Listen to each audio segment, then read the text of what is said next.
Subject of this question: how do I return to the present when the ego takes over?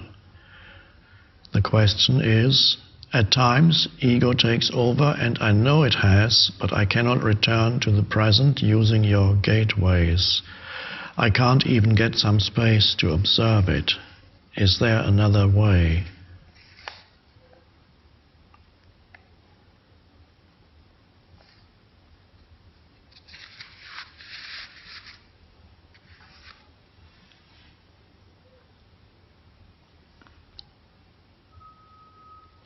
Now, the question is here, are you aware that you have been taken over by the ego in the form, I suppose, of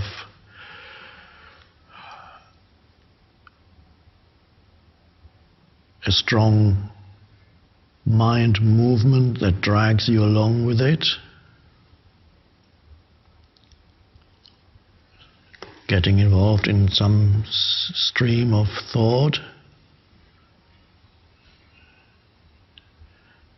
Generating probably whatever fear, anger, whatever it may be, or the ego may take over in the form of a reaction or an overreaction to something that's happening around you, or what another human being says, does, or fails to say or fails to do, whatever it is. It's a reaction that takes you over, that is consists both of thought and emotion coming together. An unconscious reaction, it's all unconscious. Now, you, the questioner, are asking, how can I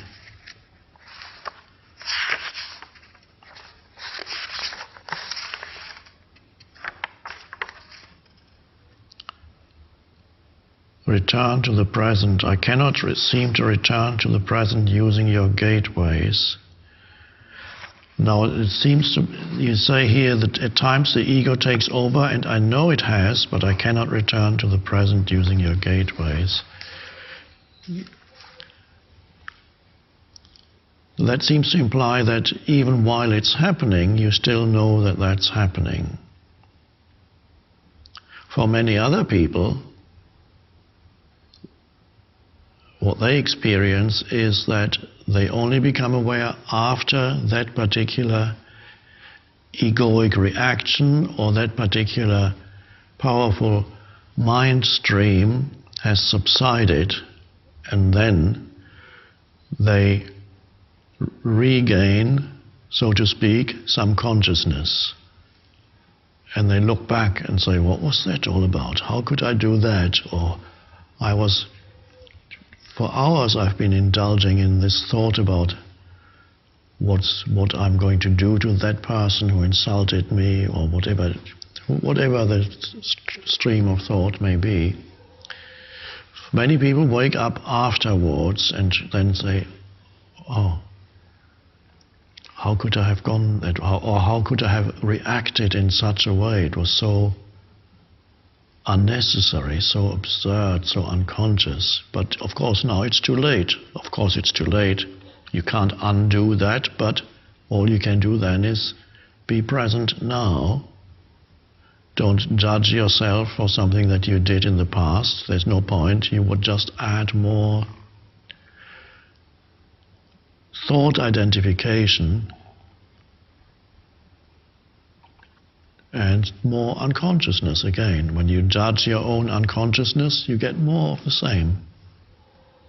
It's enough to see it, and there's some presence returns. So presence comes back after you've been taken over by a reaction or mind stream or an emotional field.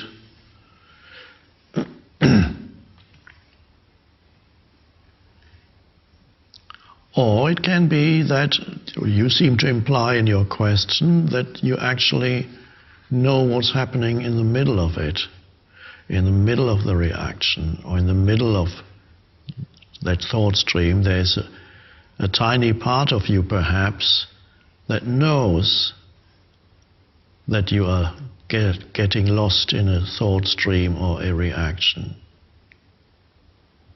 So there's this, perhaps there is, the question seems to imply, that there is a spark of the witnessing consciousness in the background. And that's a huge step forward for, in most people's growth of consciousness. For a certain period of time, they don't regain awareness until afterwards. But if awareness comes in the middle of it, that's a big step forward. Even though you cannot stop the unconscious movement, it is a step forward in your awakening process. So there is, at the back of your mind somewhere, there's a witnessing consciousness that, for example, knows that you're in the midst of an angry outburst, and while you're shouting at your partner or whoever it may be, there's that little part of you in the back that is watching. Wow. Powerless to stop it, but at least you're not totally in that unconscious movement. This seems to be where you are at. And so the question arises, what do I do? How do I stop it?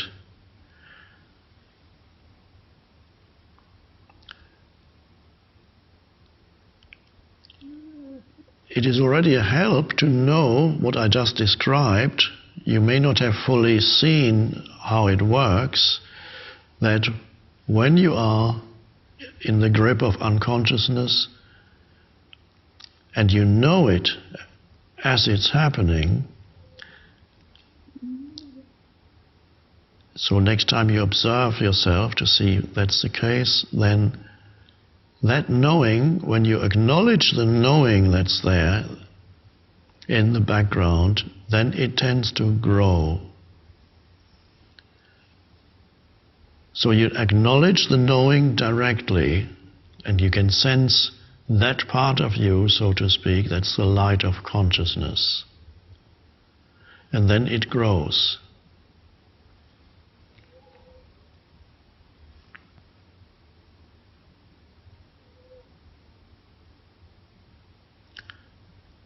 What then happens usually is the unconscious movement becomes shorter.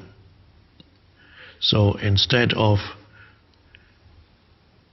being angry for 3 hours or even 3 days and thinking angry thoughts, and by thinking angry thoughts creating more angry emotion, which creates more angry thoughts, which creates more angry emotion. That's called the vicious circle. Instead of, let's say, it's 3 hours and you're only angry for half an hour or 1 hour.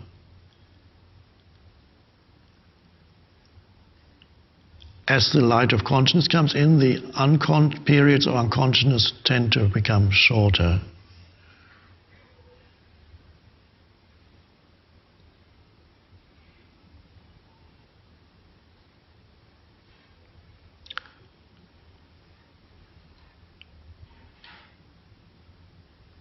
You may not be able to stop it, nor is it necessarily desirable, because willpower is definitely not what you're looking for here.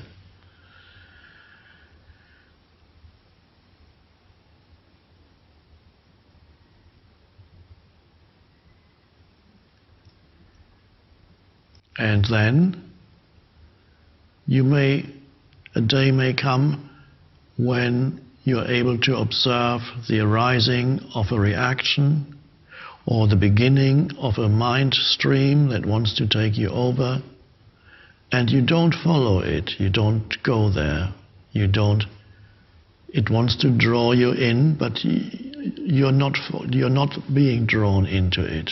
You stay alert, and you can sense the pull that wants you to go into that mind stream, or the reaction in a situation, just as you're about to shout something back, or make that angry phone call, get back to them and tell them what you really think of them, there suddenly comes in awareness, and that gives you space between. You can still do it, but you allow yourself some space. Space arises, and 2-3 minutes later, you realize you actually have a choice. You can pick up the phone and talk, or you can wait a little until the entire energy has subsided. The element of choice comes in as consciousness grows, and you also begin to see what works and what does not work. Unconscious people cannot see that. They believe that what actually doesn't work is very helpful. For example,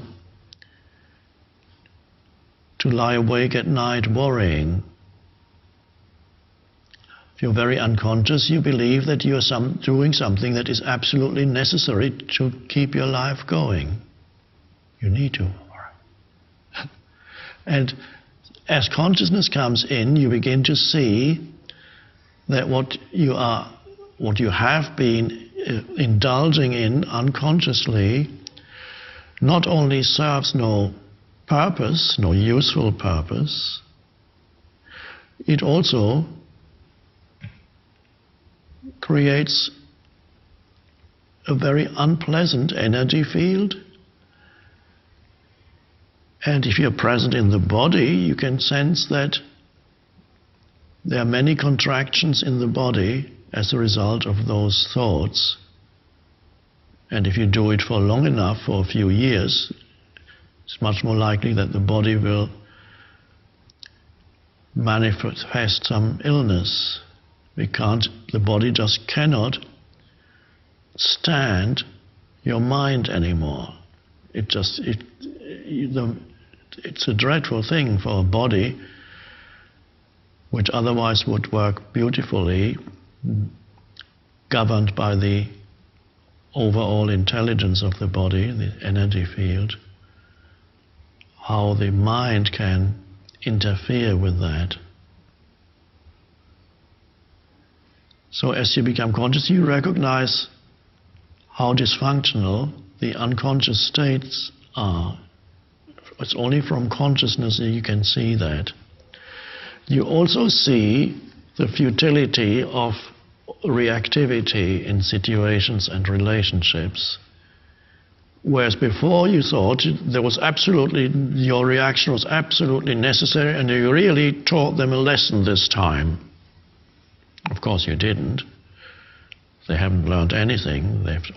You contributed to their unconsciousness and to yours. That's the lesson.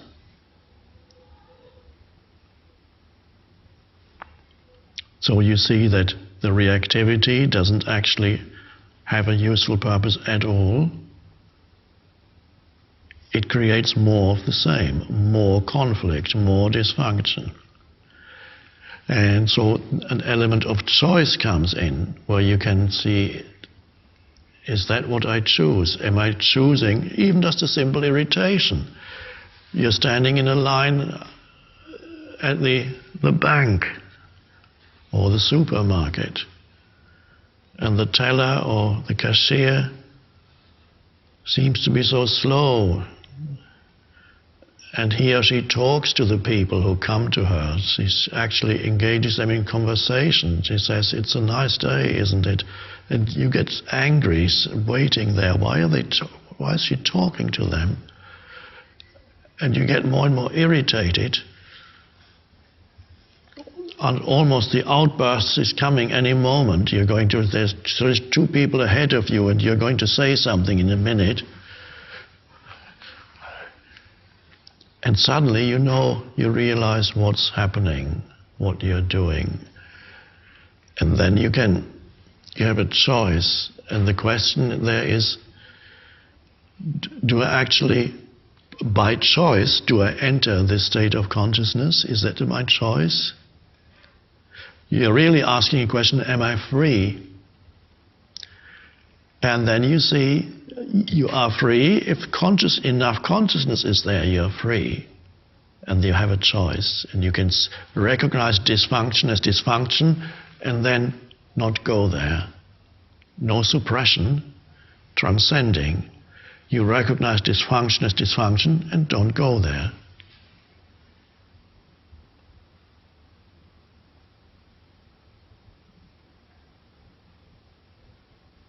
And then you suddenly see how little freedom you had before you were conscious, and how little, but no freedom an unconscious human being has.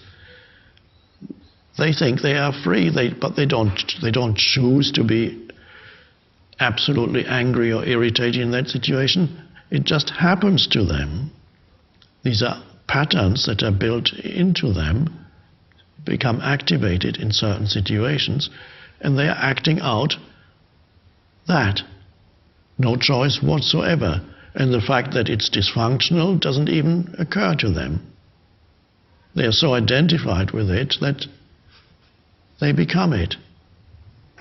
So that's how the unconsciousness proliferates in this world. That's how enormous conflict situations develop. I'm only mentioning a relatively insignificant incident, but the basic pattern is the same. And when a few million people live in that state of consciousness in one country, and a few million in that state of consciousness in another country,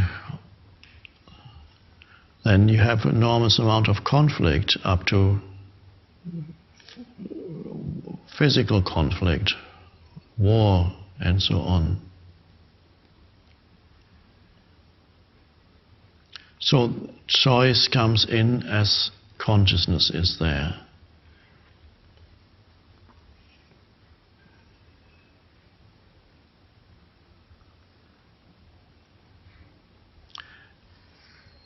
When you ask the question and you ask, there's nothing you can do, although you know that it's happening, you say, but there's nothing you can do.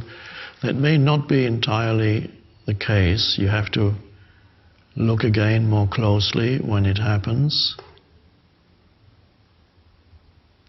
And perhaps use situations that are not absolutely overpowering.